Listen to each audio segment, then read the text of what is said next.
When coming to UK వచ్చేసరికి BTech అయినా complete చేసుకోవచ్చు, బీ ఫార్మసీ అయినా కంప్లీట్ చేసుకోవచ్చు, ఎవరికైనా కూడా ఆపర్చునిటీ యూకే ఈక్వల్గా ఇస్తుంది. సో ఆ విధంగా ఏంటంటే మెజారిటీ సెక్షన్ కి రీచబిలిటీ ఉన్న కంట్రీ ఏదైనా ఉందంటే that is UK. And second opt ఎందుకు యూకే చూస్ చేసుకుంటున్నారు మెజారిటీ స్టూడెంట్స్ అంటే బడ్జెట్ యూకే వచ్చేసరికి that is for 15 lakhs 2 years course ఉంటుంది. పౌండ్ వాల్యూ ఎక్కువ కదా మనకి, pound value UK US dollar వాల్యూతో కంపేర్ చేసుకుంటే పౌండ్ వాల్యూ ఎక్కువ, బట్ స్టిల్ ఫీజ్ తక్కువ. ఫీజ్ అనేటివి తక్కువ ఉంటాయి. మనకి ఏంటంటే 15 lakhs లో 2 years కంప్లీట్ అయిపోయే విధంగా ఉన్న దేశం ఏదైనా ఉందంటే that is UK. And compare to living cost in US, UK చాలా తక్కువ.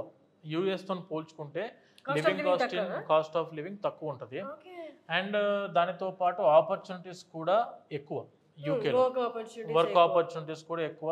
స్టూడెంట్ కూడా వెళ్ళిన తర్వాత ఎంప్లాయ్మెంట్ వీసా కూడా 5 years ఎలిజిబిలిటీ వస్తాడు. చదువుకున్న కోర్స్ మీద కంప్లీట్ చేసుకొని జాగ్రత్తగా మాస్టర్స్ చదువుకుంటే 5 years ఎంప్లాయ్మెంట్ వీసా వస్తుంది. టైర్ 2కి మారుతారు, ఆపర్చునిటీస్ పెరుగుతాయి, సెటిల్ అవ్వడానికి అవకాశాలు ఎక్కువ ఉంటాయి. మీరు చెప్తుంటే నాకు చాలా స్ట్రెస్ ఫ్రీగా ఉందన్నమాట యూకే చూస్ చేసుకోవడానికి. యూకేకి అప్లికేషన్ పెడుతున్నారు మాస్టర్స్ కనంగానే ఎగ్జామ్ది క్వశ్చన్ వస్తుంది, ఇంగ్లీష్ ఎగ్జామ్ ఏం రాయాలి అని. ఒకసారి ఎగ్జామ్ గురించి యూకేకి మాస్టర్స్ ఏ కోర్స్ మీద madam, it may be for BTech and at the same time degree చదువుకున్న స్టూడెంట్స్ ఎవరైనా కూడాను ఎటువంటి ఇంగ్లీష్ ఎగ్జామ్స్ రాయాల్సిన అవసరం లేదు. అంటే మనకు ఐఎల్స్ రాయాల్సిన అవసరం లేదు, టోఫెల్ రాయాల్సిన అవసరం లేదు, అండ్ డ్యూలింగో రాయాల్సిన అవసరం లేదు.